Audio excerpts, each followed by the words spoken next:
السلام علیکم ورحمۃ اللہ وبرکاتہ۔ اعوذ باللہ من الشیطان الرجیم، بسم اللہ الرحمن الرحیم۔ وما خلقنا السماوات والأرض وما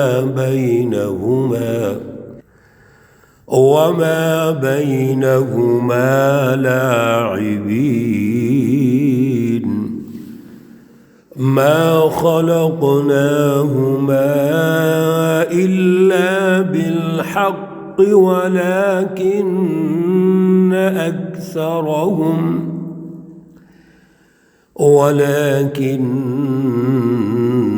أكثرهم لا يعلمون۔ صدق الله العلي العظيم۔ اللهم صل على سيدنا ومولانا محمد النبي الأمي وعلى آله وأصحابه وبارك وسلم وصل عليه۔ معزز سامعین و سامعات، پارہ نمبر 25، آیات مقدسہ نمبر 38 تا 42 ہیں، سورۃ الدخان ہے۔ اللہ رب العزت ان آیات کا فہم اور شعور عطا فرمائیں اور عمل کی توفیق اور صلاحیت عطا فرمائیں۔ گزشتہ درس میں اللہ رب العزت نے کفار مکہ، مشرکین مکہ جنہوں نے ظلم کا نظام قائم کیا ہوا ہے، ان کی سوچ اور ان کے رویے ارشاد فرمائے تھے کہ وہ رسول اللہ صلی اللہ علیہ وسلم کی جو فلسفی ہے، اہم پروگرام اور مشن ہے، اس کا مقابلہ کرتے ہیں، اور مقابلے پر جو دلائل دیتے ہیں وہ بڑے بوگس دلائل ہیں۔ دلیل یہ پیش کرتے ہیں کہ ہم دوبارہ تو اٹھا ہی نہیں جائیں گے، اور یہ جو وعدہ کرتا ہے یا گفتگو کرتا ہے کہ آپ کا محاسبہ ہوگا، تو وہ کیسے ہو جائے گا؟ دنیا میں تو یہ کر ہی نہیں سکتا، بڑا کمزور ہے، اس کے ساتھی بڑے کمزور ہیں، چھوٹی سی جماعت ہے، مختصر سی جماعت ہے، وسائل ان کے پاس نہیں، اختیارات ان کے پاس نہیں، اور سوسائٹی کے بڑے پسے ہوئے لوگ ہیں، غریب لوگ ہیں۔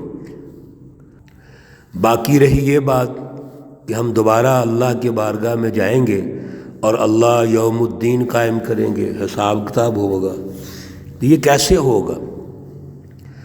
اللہ رب العزت تاریخی طور پر ان کو سمجھا رہے ہیں، دلائل ہو رہے ہیں کہ ماضی میں ایسے ہوا ہے، ماضی میں ہم نے قوموں کو تباہ کیا ہے، قوم تبا تباہ ہو گئی، قوم عاد اور سمود ہلاک اور تباہ ہو گئے، نوح علیہ السلام کی قوم کو اللہ نے تباہ کیا ہے، اہلکناہم۔ جتنی پہلے یہ ظالم قومیں گزری ہیں، ظالم حکمران گزرے ہیں، یہ سب تباہ ہو گئے ہیں۔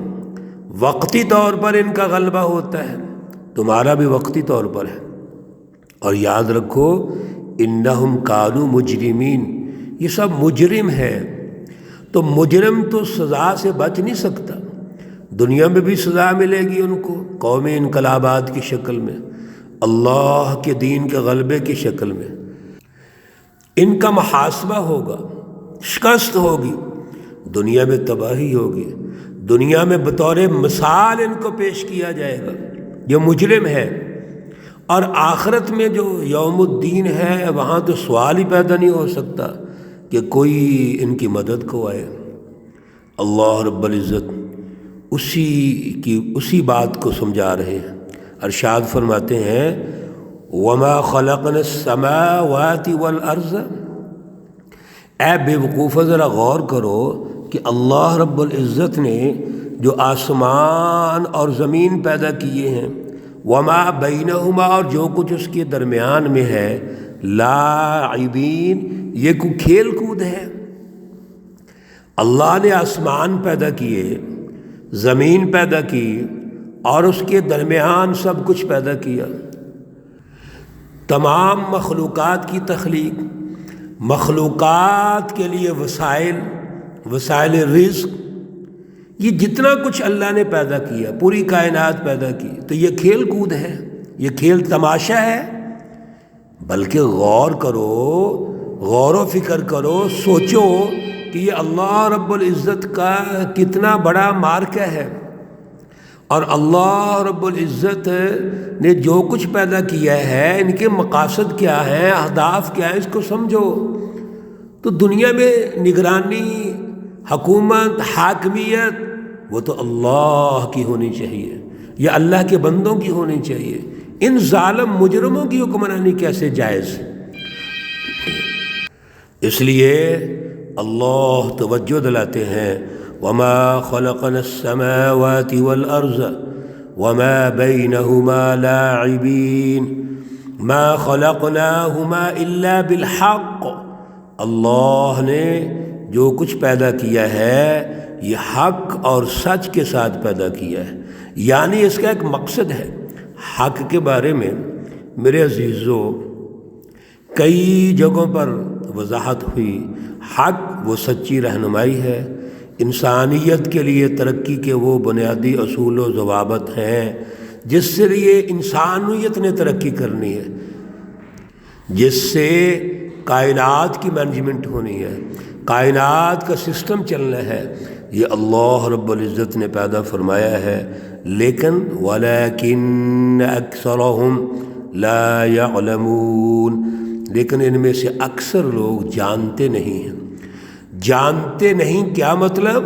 اللہ ارشاد فرماتے ہیں توجہ نہیں کرتے۔ رسول اللہ صلی اللہ علیہ وسلم دعوت دے رہے ہیں، اہم پروگرام، اہم فلسفی سمجھا رہے ہیں، ان کا کام ہے سمجھیے، توجہ کیجیے۔ اگر نہیں سمجھتے تو نہ سمجھیں۔ ان یوم الفصل میقاتہم اجمعین، بے شک جو فیصلے کا دن ہے وہ اللہ نے وعدہ کیا ہوا ہے، اجمعین سب کے ساتھ وعدہ ہے، اور وہ فیصلے کا دن آگے رہے گا۔ فیصلے کا دن اگر تو قومی انقلابات کے تناظر میں دیکھیں گے، انبیاء کی کامیابی میں کے تناظر میں دیکھیں گے، تو اللہ کے نبی جب کامیاب ہوئے تو وہ فیصلے کا دن ہو گیا۔ غزوہ بدر کو دیکھیے، فیصلے کا دن ہے، ان مجرمین کی شکست ہے۔ اور پھر فتح مکہ کے موقع پر تمام حجاز پر رسول اللہ صلی اللہ علیہ وسلم غالب ہو گئے، دین غالب ہوا، دین کا سیاسی اور معاشی نظام غالب ہو گیا، اور سب وہاں مغلوب ہو گئے۔ اور اگر آپ اس کو قیامت کے تناظر میں دیکھیں گے تو اللہ رب العزت کا وہ یوم الدین آئے گا، یوم الفصل، یوم الدین، تو وہ بہت بڑا جو تبدیلی آئے گی، قیامت آئے گی، وہاں یہ پکڑے جائیں گے۔ اور پھر وہاں پر ہوگا کیا؟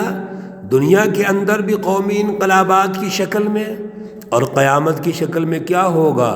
یوم لا یغنی مولا عن مولا، اس دن نہیں کام آئے گا کوئی مولا کسی دوسرے مولا کا، کوئی رفیق کام نہیں آئے گا، کوئی دوست کام نہیں آئے گا۔ اور اگر مولا کی ولایت کا معنی اتھارٹی کریں تو کوئی نگران اور سرپرست بھی کام نہیں آئے گا، کوئی اتھارٹی کام نہیں آئے گی۔ آئی ہے کام؟ غزوہ بدر کے موقع پر کون کام آیا ہے؟ فتح مکہ کے موقع پر کون کام آیا ہے؟ سب فرار ہو گئے، سب مغلوب ہو گئے، اور بڑی بڑی اتھارٹیاں شکست کھا گئیں۔ تو قیامت کے دن بھی کون کام آئے گا؟ وہاں تو میرے عزیزو قریب ترین رشتے دور ہو جائیں گے۔ یوم یفر المرء من اخیہ وامہ وابیہ وصاحبتہ وبنیہ، وہ رشتے جو دنیا میں قربانیاں دے سکتے ہیں وہ بھی کام نہیں آئیں گے، شیئا ذرہ بر کام نہیں آئیں گے۔ وَلَا هُمْ يُنصَرُونَ، اور نہ وہ مدد کیے جائیں گے۔ ایک ہوتا ہے انفرادی کامیابی، انفرادی سفارش، کوئی اتھارٹی کوئی کامیاب کروا لے، کوئی سفارش کامیاب ہو جائے، اور ایک ہے کہ مل کر آپ کسی مجرم کو چھڑا لیں، کوئی جتھا اکٹھا کر لیں، کوئی اپنا مافیا لے آئیں اور وہ مل کر کسی جج کے سامنے کسی ملزم کو چھڑا کے لے جائیں، کسی مجرم کو تھانہ وہ توڑیں اور وہاں سے وہ اٹھا کے لے جائیں، کسی جیل کو توڑ کے کوئی جتھا اکٹھا ہو جائے، کوئی فوج اور لشکر اکٹھا ہو جائے تو جیل کے لوگوں کو وہ چھڑا کر لے جائیں، ایک یہ ہے، یہ بھی نہیں ہو سکے گا۔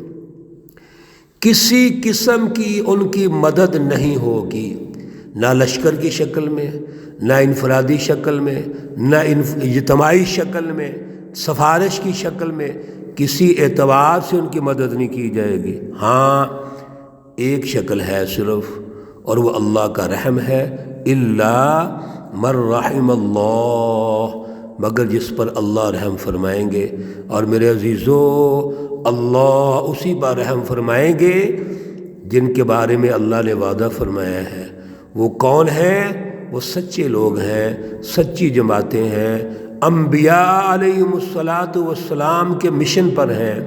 میرے عزیزو، وہ دن تو اتنا سخت ہوگا، اللہ کے نبی بھی کہیں گے یا ربی نفسی نفسی، یا اللہ آج ہمیں معاف کر دے، آج ہمیں بخش دے، یا اللہ آج ہماری توبہ کو قبول فرما لے۔ تو عام آدمی کی کیا صورتحال ہوگی؟ اور یہ جو مجرم ہیں، ان مجرمین کا کون پرسان حال ہوگا؟ اس لیے اللہ کے رحم کی وہاں ضرورت ہے، اور اللہ سچے لوگوں پر ضرور رحم فرمائیں گے۔ انہو هو العزیز الرحیم۔ اس بات کو سمجھ لیجئے کہ اللہ رب العزت العزیز بھی ہیں، الرحیم بھی ہیں۔ العزیز غالب ہیں، زبردست ہیں، اللہ کے علاوہ ایک پتہ بھی نہیں ہل سکتا، اور الرحیم بھی ہیں، رحم بھی فرمانے والے ہیں۔ کیوں رحم نہیں فرمائیں گے؟ اللہ اپنے بندوں پر ضرور رحم فرمائیں گے۔